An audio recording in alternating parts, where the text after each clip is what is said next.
everybody, this is Boise Mike with 2 rocks and a donkey. I am doing my morning practice, GTO practice on hybrid poker. Let's pick another spot. We're turning this into a series, so just watch the earlier videos. I go through some of the tutorials in those. Let's do button defense against cutoff. Okay, so cutoff's gonna open, and what do I do? All right, we can pick a mix of raise, call, or fold. Ace 10's fairly strong against cutoff. One of the things that I think about is, first of all, the person to your immediate right, you want to be very aggressive against, and you're going to raise more often than call. That being said, on the button, you do have a calling range, but if it's button defense against the cutoff, you're going to be raising quite a bit rather than calling. Picking on the person to the right of you eventually over a session can make your session very profitable. You have great position on them. Eventually they'll get impatient. A lot of players will get impatient, and the goal is to eventually stack them, of course. And you're more likely to stack the person to your immediate right than anybody else at the table, if it's any, random person. Okay, so Ace 10 offsuit, one of the things that I think about is who opened, what's their range like, and would I open the hand that I have 2 or 3 positions before the person who opened? Okay, so in this spot with the cutoff open, I'm looking at my Ace 10 offsuit and thinking, would I open Ace 10 offsuit from low jack or earlier? And the answer is yes. Low jack, certainly I'm going to open Ace 10. So therefore it's strong enough to continue. If I have a hand where I wouldn't open it in low jack or hijack, then it's probably a fold. So since I would open this from low jack, and this is kind of toward the bottom of my range, Ace 10 offsuit, and I'm blocking, I have an ace blocker, I'm probably going to 3-bet a lot here.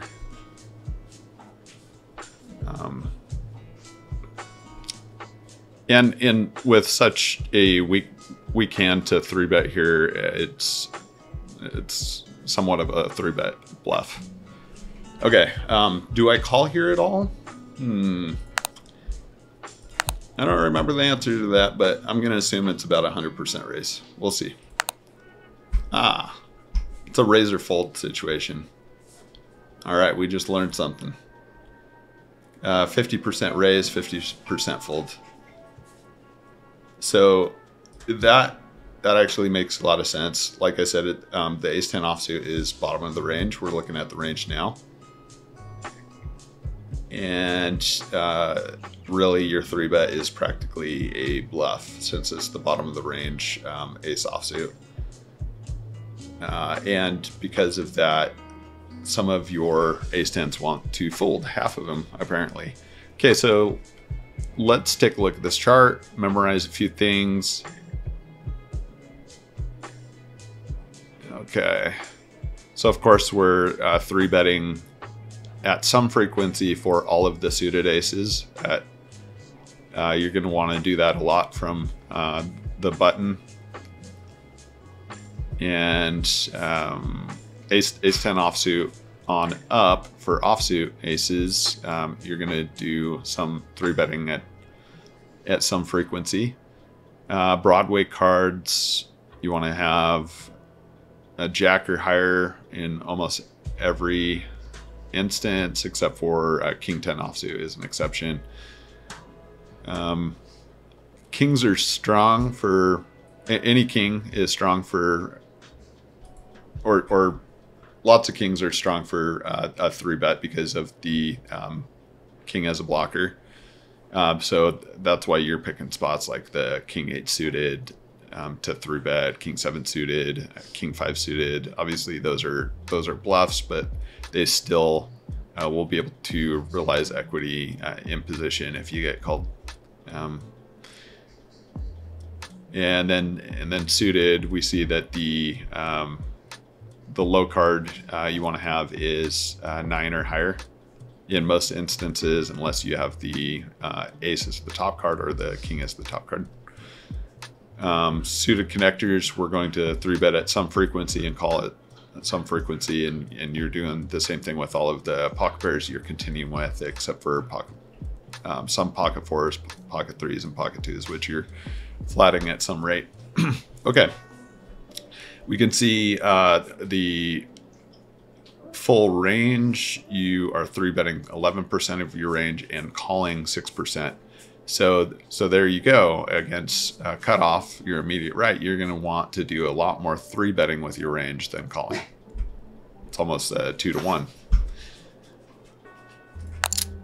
Okay. All right, ace 9 offsuit is too weak. Ace 10 offsuit was the bottom of our range, so we're folding this 100%.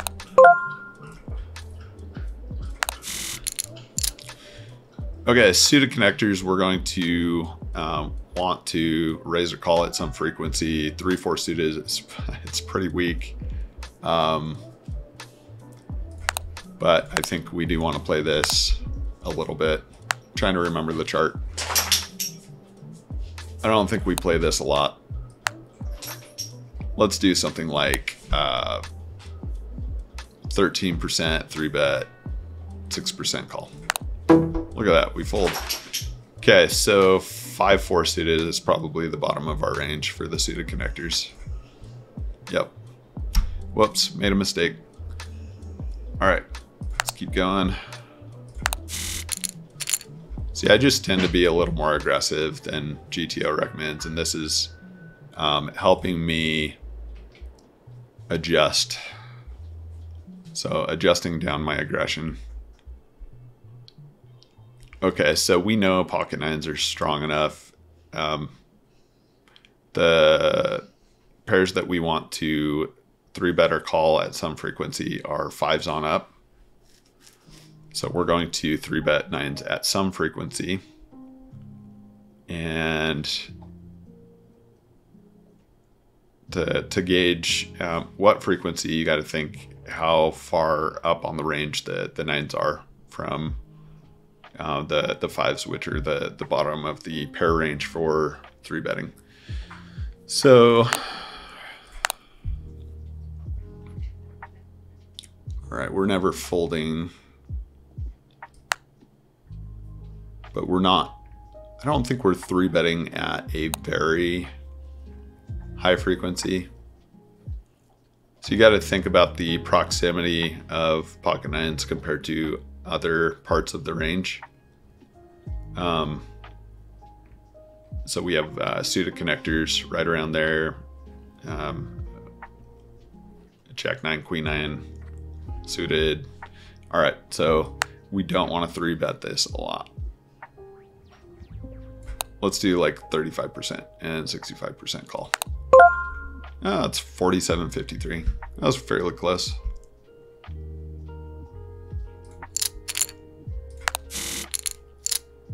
Okay, 8-7 suited is a suited connector. We will 3-bet at some frequency. We're going to call at some frequency, and we're going to fold at some frequency.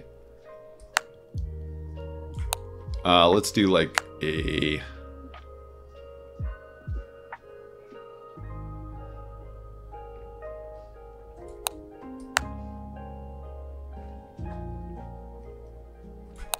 $20.15 and then 65 fold. That's pretty good. Yeah, 21, 24, 55. All right, take a look at the chart again. Okay. This is pretty typical in a lot of positions. We favor of course, the high suited connectors, the Broadway suited connectors, we don't like 9/8 suited very much. And then the low suited connectors, we also favor a bit more than the mid suited connectors. Always got to have that board coverage, right? So when we get a low board, it doesn't mean that we whiffed it every time. We need to have some board coverage, so when the low cards come out, sometimes we hit it. And that can trick so many of your opponents, because they're going to think there's no way you connected.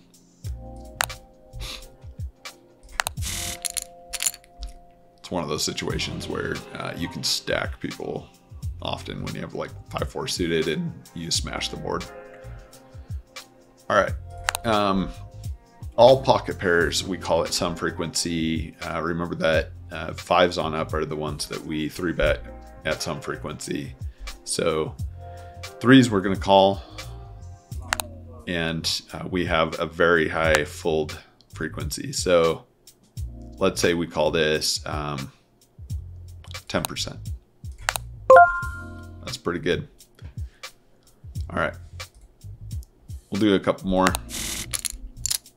Ace 9, we already went over that fold.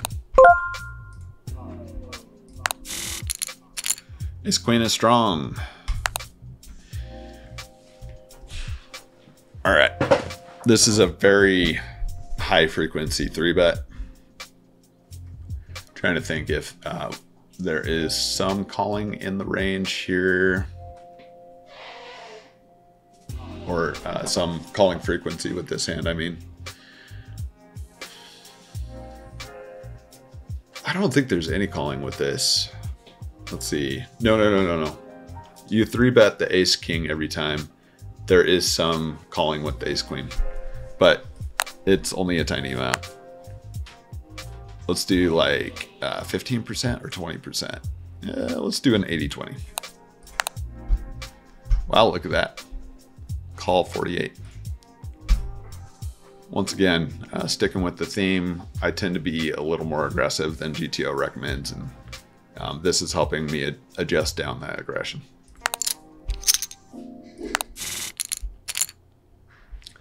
Okay, we already covered this spot. It's a raise 50%, fold 50%. Okay, we get 4-bet. We're definitely folding because this is bottom of the range.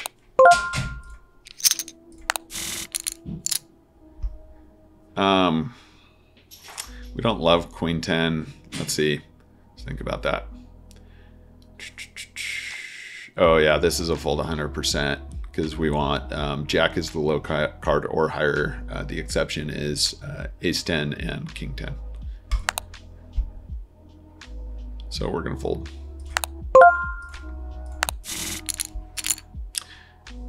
Okay, this is higher than pocket 5s, so we're going to call it some frequency, and we're going to 3-bet at some frequency. It's probably close to 50-50. Let's do that. Look at that. Once again, I was close, but once again, I was a little more aggressive than GTO recommends. Okay, King 10 offsuit is a fold mostly, but we're going to 3-bet it sometimes as a bluff with the king blocker. So let's call it a 10% 3-bet. 12%, pretty close. All right, let's do like 3 more. This is mostly a fold with pocket deuces, but sometimes we're gonna call it, let's call it like 8%.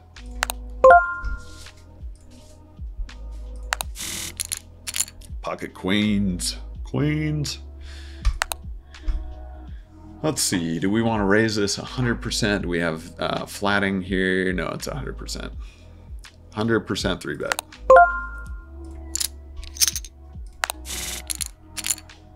Suited connector 8-7. 8-7 is a bit weaker than most of the suited connectors.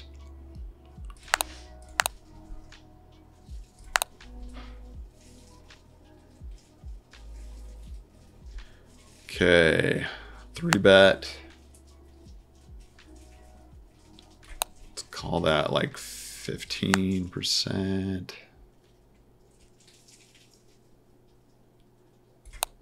And then call 25% and fold the rest.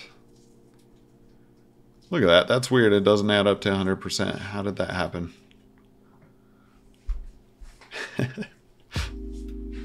There's a glitch. All right. Hey, we're pretty close. 21, 24, 55. That was very close. All right, last hand. Queen 10. We already covered that. Let's do another one. Okay, that's fold. Okay, bonus hand. Pocket kings. Duh, of course. It's a 3-bet. Let's see if he 4-bets us. Nope.